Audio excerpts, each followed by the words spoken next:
돌아가신 아빠 재산을 왜 오빠 네가 다 가져가?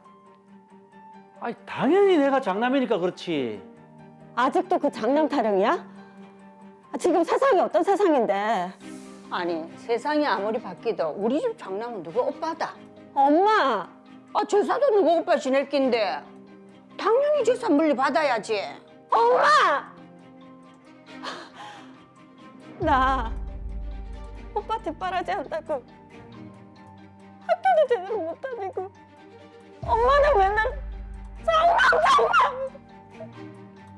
오빠 편만 들고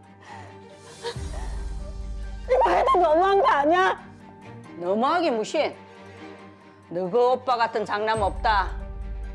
마, 두말 하지 말고 오빠 상속 받는데 동의해라. 오빠와 저는 그날 이후 서로를 보지 않고 살아왔습니다. 그런데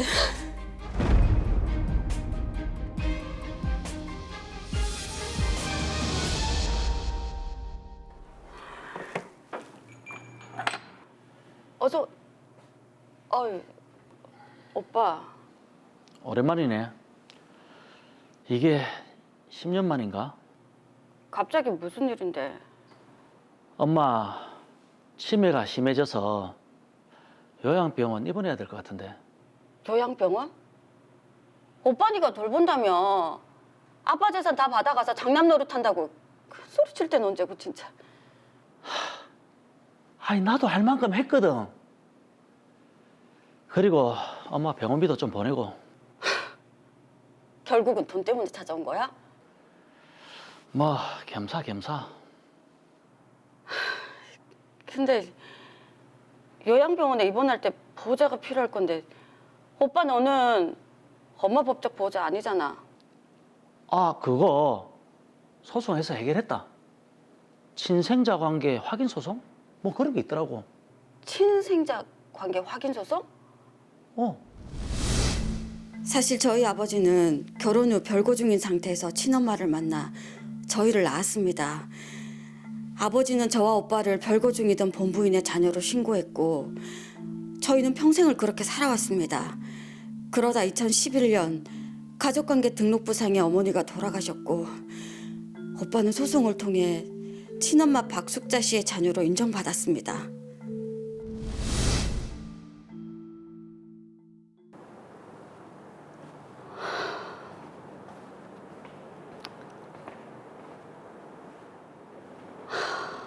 자주 아버지도 못하는데 온 김에 병원비라도 좀 내고 가야겠다.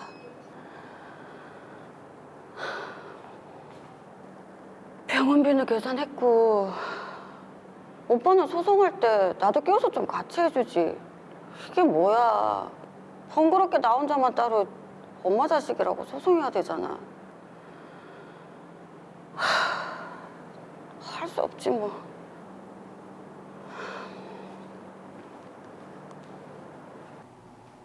잠들었네 우리 엄마. 안 본 사이에 많이 늙었네.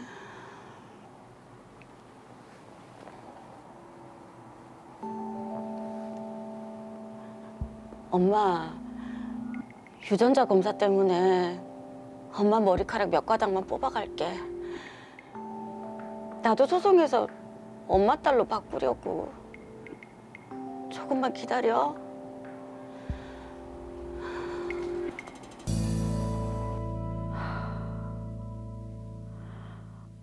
아니 왜 엄마랑 오빠는 연락이 없지? 아니 유전자 검사랑 보낸 지가 한참 됐는데. 안 되겠다. 여보세요. 오빠. 나 소송 제기한 거 못 받았어? 아 그거 엄마가 돌아가셔서 소송 서류가 아직 안 왔다. 뭐? 엄마가? 그럼 왜 나한테 연락을 안 했는데? 뭐 경황이 없어서 그렇게 됐다. 그리고 우리 평소에도 연락 잘 안 했잖아. 그래도 이건 아니지. 뭐 이제라도 알았으니까 됐지. 끊는데. 오빠! 뭐지? 태도가 뭐가 있는 느낌인데. 아, 맞다, 엄마 집. 여기로 가서 잠깐만. 나 이럴 줄 알았어. 오빠 너 내가 가만 안 둔다. 오빠, 왜 이 집이 오빠 네 단독 소유로 되어 있어? 아, 왜긴? 엄마가 내한테 줬으니까 그렇지. 상속 재산은 자녀가 반반 받는 거 몰라? 네 아직 엄마 자식 아니잖아. 그리고 이 집 엄마가 내한테 준다고 유언장까지 남겼으니까. 뭐 유언장?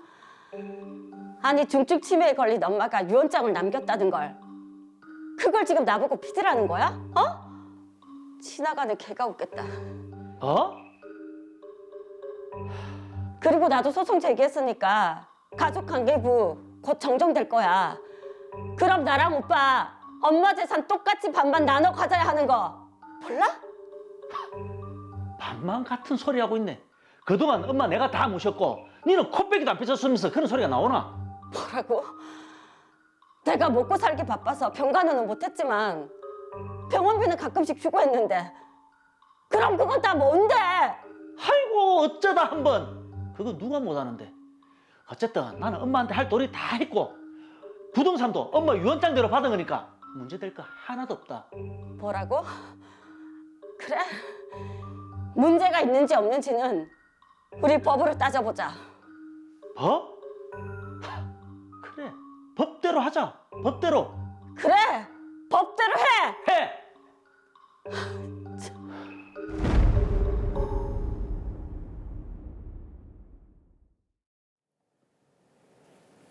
네, 친생자 관계 확인부터 유산 문제까지 아주 복잡하게 얽혀 있네요. 그렇습니다. 빨리 법대로 해야 될 것 같습니다.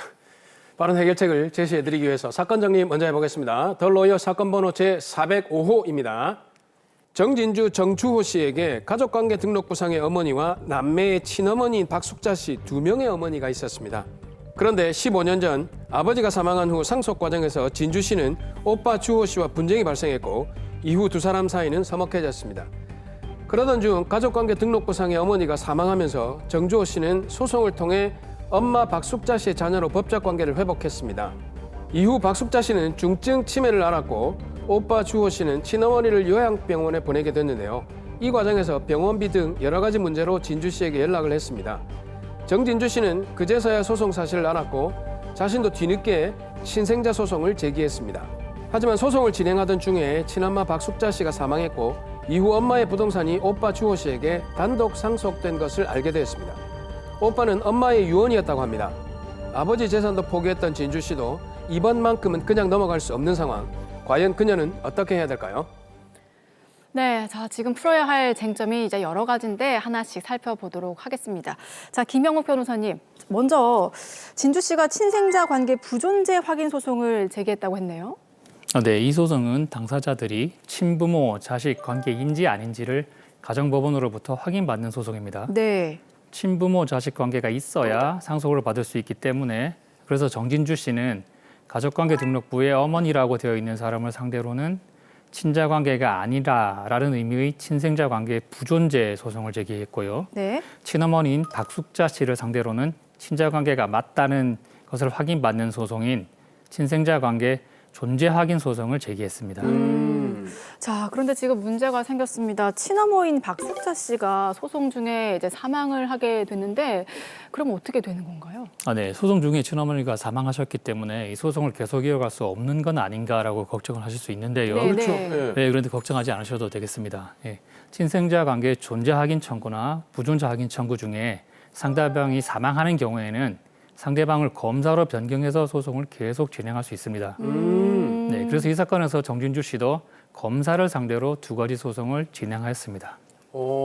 그러면 그렇게 해서 이제 소송의 결과가 나오게 되면 정진주 씨가 친어머니 박숙자 씨의 자녀로 올라가게 되고 네. 그러면 상속 문제도 오빠 정주호 씨와 다툴 수가 있게 되는 거네요. 네, 맞습니다. 이러한 소송을 통해서 가족관계가 정정이 된다면은 정진주 씨는 오빠인 정주호 씨를 상대로 상속 회복 청구를 진행할 수 있습니다. 자, 상속 회복 청구 소송. 자, 일단 이게 어떤 소송인지부터 자세히 좀 알려주세요. 네, 상속 회복 청구란 상속받을 권리가 없는 사람이 마치 상속인인 것처럼 가장해서 상속을 받는 바람에 정당하게 상속받을 사람의 상속권이 침해되었다면 그 침해의 배제와 상속재산의 회복을 구하는 소송입니다. 네. 이 사건에서 오빠 정주호 씨와 정진주 씨는 친어머니인 박숙자 씨의 부동산을 2분의 1씩 상속받아야 하는데요. 그런데 오빠 정주호 씨가 마치 단독으로 상속받은 것처럼 등기부에 기재를 했고 그래서 동생인 정진주 씨의 정당한 상속권이 침해된 상황입니다. 네. 그렇다면 정진주 씨는 그 재산을 돌려받기 위해서 상속회복 청구를 할 수 있습니다.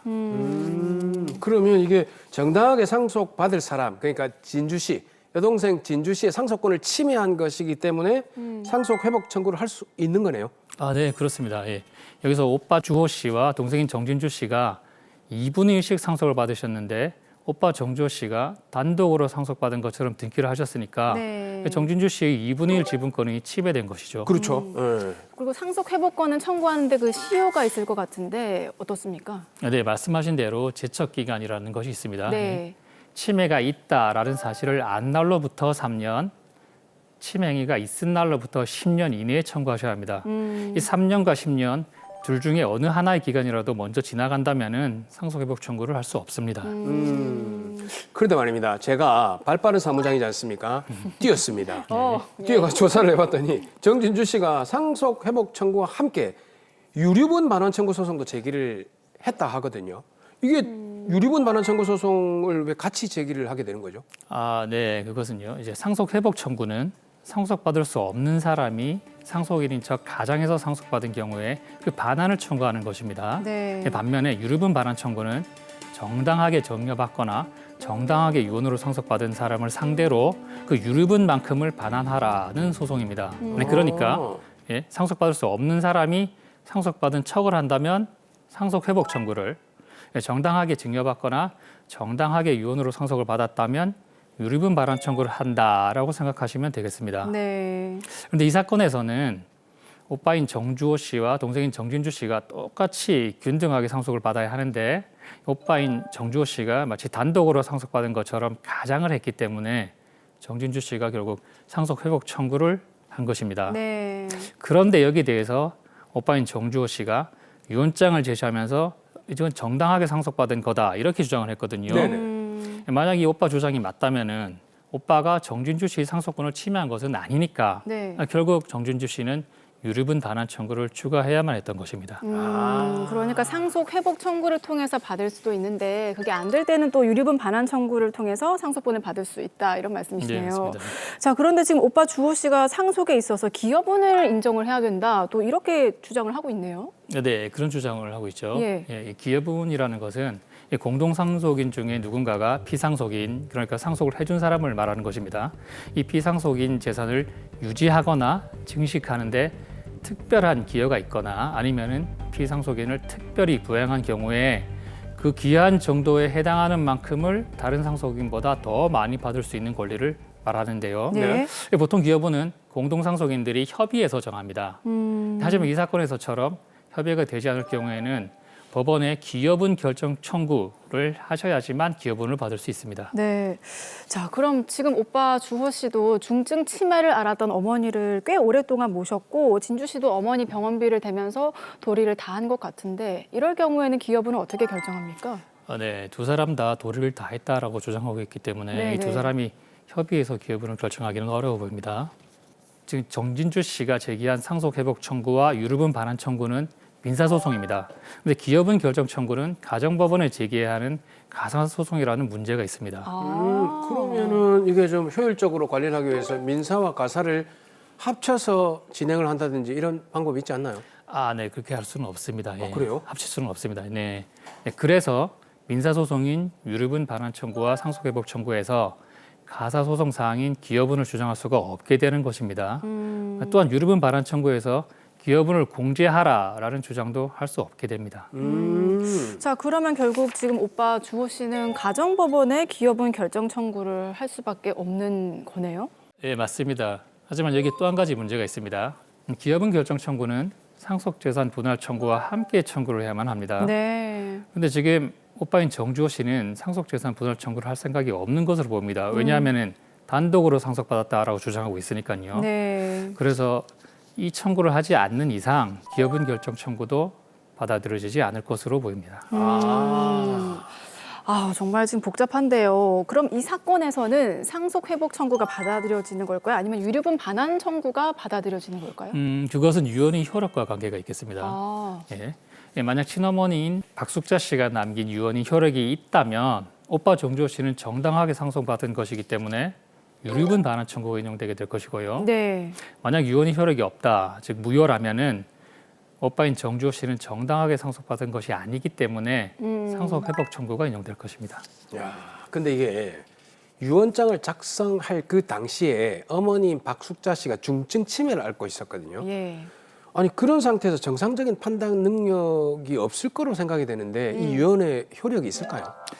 네, 그렇습니다. 이 유언의 효력이 중요한 쟁점이었기 때문에 제가 그 부분을 좀 자세하게 조사해 봤습니다. 네. 조사해 보니까 친어머니인 박숙자 씨가 유언장을 작성할 당시에 알츠하이머성 치매, 인지장애, 선망 증세 등을 겪고 있었다고 합니다.